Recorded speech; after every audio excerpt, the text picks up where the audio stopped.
अध्यक्ष महोदय,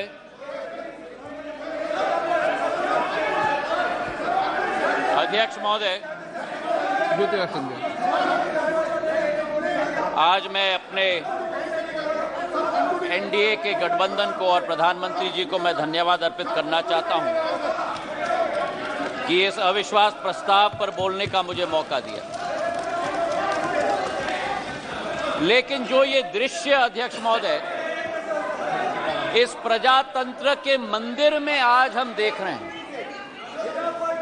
जिस प्रजातंत्र के मंदिर में इस देश की संस्कृति, इस देश का सद्भाव, इस देश की विचारधारा निर्मित की जाती है, जिस प्रजातंत्र के मंदिर से देश की 140 करोड़ जनता अपनी प्रेरणा लेती है, उस प्रजातंत्र के मंदिर में ये स्पष्ट हो गया है अध्यक्ष महोदय कि इन लोगों को ना देश की चिंता है, ना प्रधानमंत्री के पद की चिंता है, ना राष्ट्रपति के पद की चिंता है। इनको तो केवल अपनी हैसियत की चिंता है। ये देश को पूर्ण रूप से स्पष्ट हो गया। अध्यक्ष महोदय, मुझे 20 साल हो गए हैं इस संसद में, मेरा अपना सौभाग्य मैं मानता हूं, लेकिन ऐसा दृश्य में मैंने 2 दशक में नहीं देखा है कि जिस तरीके से देश के सर्वोच्च पद के व्यक्ति 140 करोड़ जनता के हृदय में स्थापित इस देश के प्रधानमंत्री के प्रति जो शब्दों का उपयोग विपक्ष के द्वारा किया गया है, मैं मानता हूं कि सदन के सामने नहीं लेकिन देश की जनता के सामने इन्हें माफी मांगनी चाहिए। आज जो दृश्य हम देख रहे हैं अध्यक्ष महोदय कि अविश्वास प्रस्ताव के आधार पर, अध्यक्ष महोदय मैं आपका संरक्षण चाहूंगा। ये बोलने के लिए कभी तैयार हो जाते हैं लेकिन सुनने के लिए तैयार नहीं होते।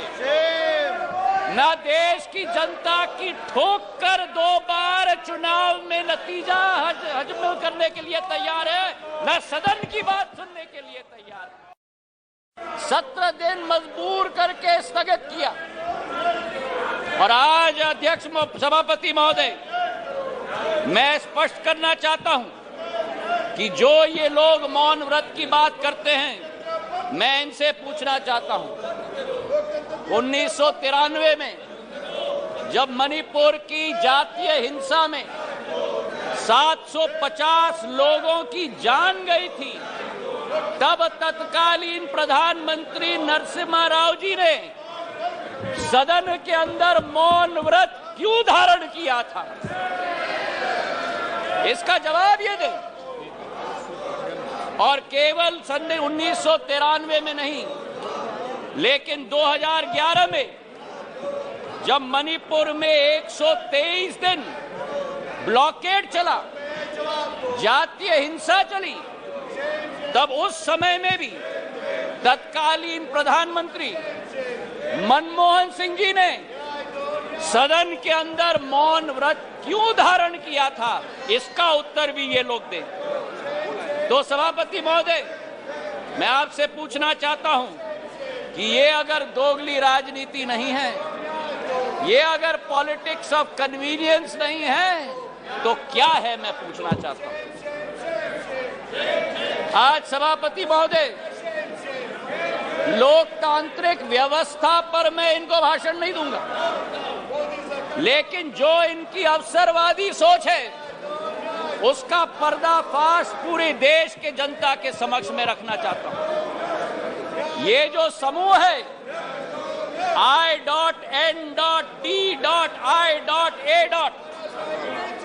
इस समूह में एक प्रोफेसर हैं जो मोरालिटी की बात करते हैं, सिद्धांतों की बात करते हैं, मूल्यों की बात करते हैं, लेकिन प्रतिनिधित्व वो एक ऐसे दल के करते हैं जिन्होंने भ्रष्टाचार की नई कीर्तिमान स्थापित की।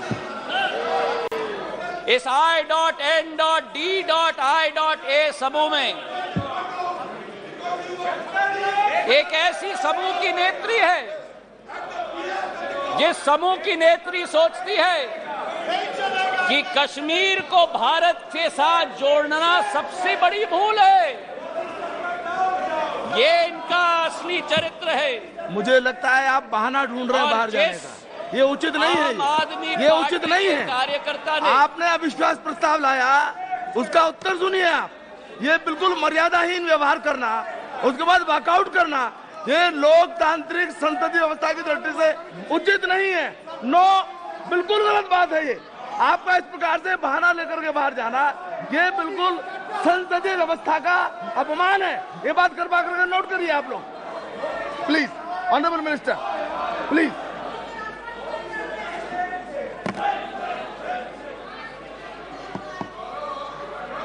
सभापति महोदय, देश की जनता ने इनको बाहर का दरवाजा दिखा दिया है। अब सदन से भी स्वयं बाहर जा रहे हैं।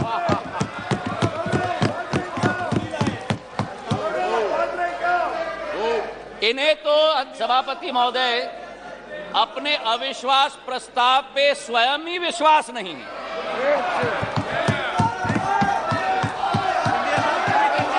सुन लो, धैर्य रखो और सुन लो। इतने उत्तेजित मत हो।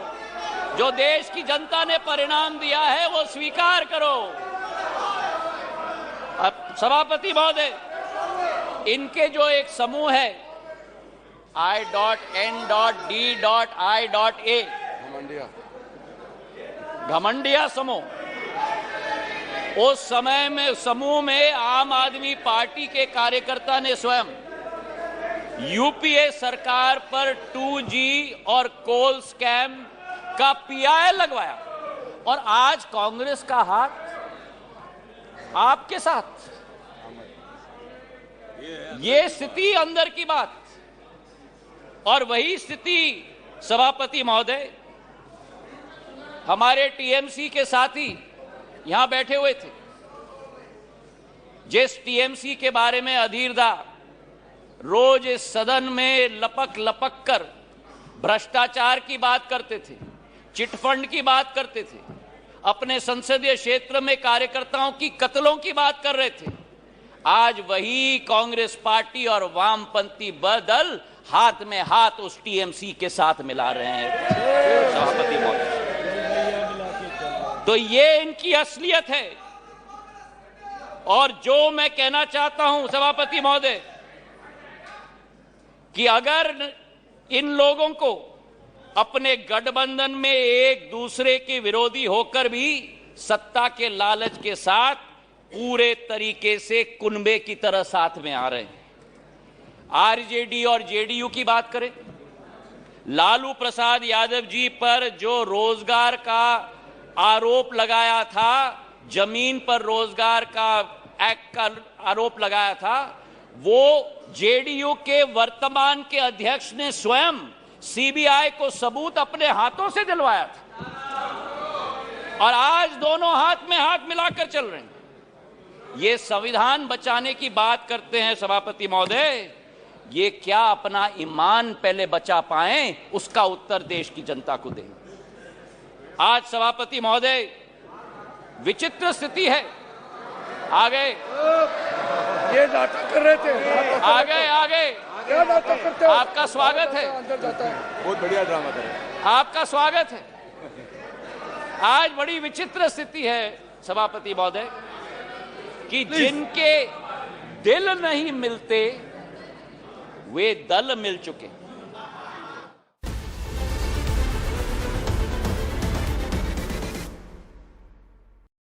इंसर्जेंसी के दृष्टिकोण से आपके 10 साल से 3 गुना कम इंसर्जेंसी हुई है और 6 गुना कम सिविलियन डेथ्स आज मणिपुर में हुआ है।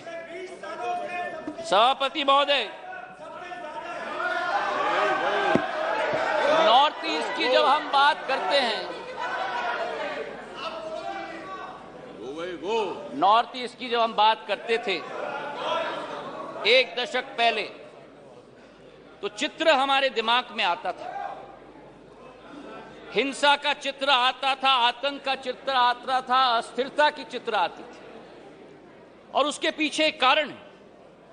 उसके पीछे कारण यह है कि दशकों से जो सरकार रही थी, उनकी सोच विचारधारा थी कि अगर बॉर्डर विलेजेस में और उत्तर पूर्वी क्षेत्र में अगर विकास किया तो वहां जागरूकता उत्पन्न होगी, इसलिए उन्हें विकास से वंचित रखा जाए। हमारे प्रधानमंत्री ने 2015 में, देश के प्रधानमंत्री ने पहला कदम लिया। जो भी हिंसक संगठन थे मणिपुर के, उनके विरुद्ध सर्जिकल स्ट्राइक करके म्यांमार तक खदेड़ के भेज दिया था सभापति महोदय। और उसके बाद पहला कदम जो लिया, विकास व्यापक सोच के साथ, एक विचारधारा के साथ, उन्होंने एक विकास का मंत्र दिया सभापति महोदय, विकास का मंत्र दिया हीरा, क्योंकि उत्तर पूर्वीय क्षेत्र भारत का हीरा है। हीरा मतलब हाईवे, हीरा मतलब इंटरनेट, हीरा मतलब रेलवेज, हीरा मतलब एविएशन। और जिस उत्तर पूर्वी क्षेत्र में केवल 2500 करोड़ का रेलवे बजट होता था, आज 10,000 करोड़ रुपए का रेलवे बजट है। सभापति महोदय, आपको आश्चर्य होगा कि मेघालय जैसे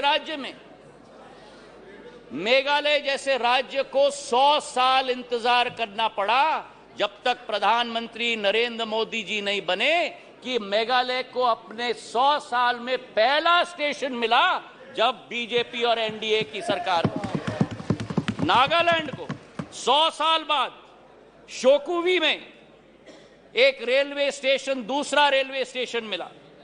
और इसी के साथ साथ जब यूपीए की सरकार थी, उस समय सड़क की प्रगति और विकास, गडकरी साहब यहां बैठे हुए हैं, 1.5 किलोमीटर प्रतिदिन की कछुआ चाल के आधार पर चलती थी। प्रधानमंत्री नरेंद्र मोदी जी और गडकरी जी की जोड़ी ने आज उत्तर पूर्वी राज्य में 3.5 किलोमीटर प्रतिदिन की रफ्तार से आज सड़क बनाने का काम किया। हाईवेज और ब्रिजेस की जाल बनी। किरेन रिजिजू के साथ मेरा प्रवास वहां हुआ है। हमने दोनों देखा है कि भारत में अगर पानी पर सबसे लंबा पुल बना है, तो अगर कहीं बना है तो ढोला सदय ब्रिज ब्रह्मपुत्र पर हमारे असम के राज्य में बना हुआ है। और उसी के साथ किसी ने कभी कल्पना नहीं की थी उत्तर पूर्वी राज्यों के बारे में, पर उत्तर पूर्वी राज्य को विश्व के साथ जोड़ने का अगर संकल्प किसी का रहा, तो भारत को म्यांमार और थाईलैंड के साथ सुपर हाईवे बनाने का काम प्रधानमंत्री नरेंद्र मोदी जी का रहा। मुझे तो आश्चर्य हुआ सभापति महोदय कि इनके अरुणाचल प्रदेश और सिक्किम, हमारा भी है पर मेरे साथी हैं, अरुणाचल प्रदेश के हमारे वहां के भी सांसद मेरे साथी, पर अरुणाचल प्रदेश और सिक्किम, 2 उत्तर पूर्वी राज्यों में आजादी के 67 वर्ष बाद भी एक भी एयरपोर्ट नहीं।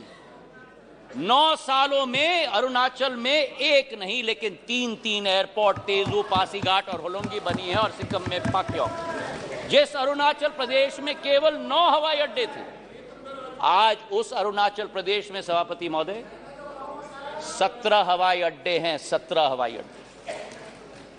जो 7 सिस्टर्स कहलाती थी, उस समय में ये 7 निग्लेक्टेड सिस्टर्स थी। लेकिन प्रधानमंत्री जी के आने के बाद आज उत्तर पूर्व में प्रधानमंत्री जी के पूर्वोदय के मंत्र के साथ विकास का एक नया उदय पूर्वोदय में हो रहा है। मुझे दुख भी हुआ सभापति महोदय, और मुझे आश्चर्य भी हुआ। हमारी कोशिश रहती है कि इस संसद में कभी भी व्यक्तिगत आक्षेप, हम एक दूसरे के साथ सहमत ना हो, हम एक दूसरे की नीतियों पर, हमारी नीयत पर कटाक्ष जरूर करें, पर व्यक्तिगत आरोप कभी नहीं होना चाहिए। और जो आरोप इस हाउस में किया गया कल सभापति महोदय, मुझे आश्चर्य भी हुआ और दुख भी हुआ जब राहुल गांधी जी ने सदन में कहा कि प्रधानमंत्री के लिए मणिपुर हिंदुस्तान का भाग नहीं।